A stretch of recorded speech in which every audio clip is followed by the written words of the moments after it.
Yan, 11:11 na ng umaga. Malapit na tanghalian.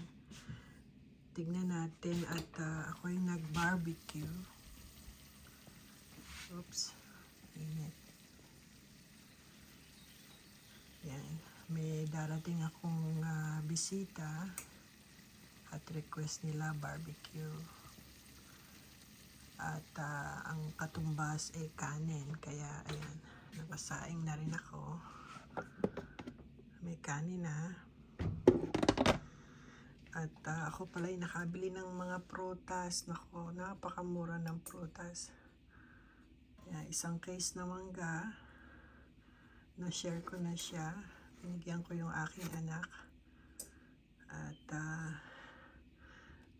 itong watermelon, binigyan ko rin siya ng isa. Yan. So, yun ang ating prutas. At gusto nila prutas. Kaya yan ang aming tanghalian. Barbecue. Tignan natin. Patayin ko na pala. Siguro ay ready na yon. So, almost hour and a half na.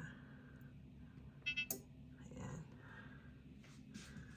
Buksan natin. Dali.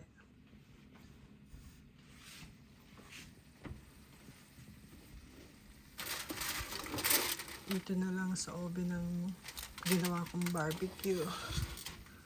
At masakit ang aking likod. Kahapon kami nag-linis uli ng mga weights sa bakuran. Yan, tingnan na. Luto na siya. Ayan.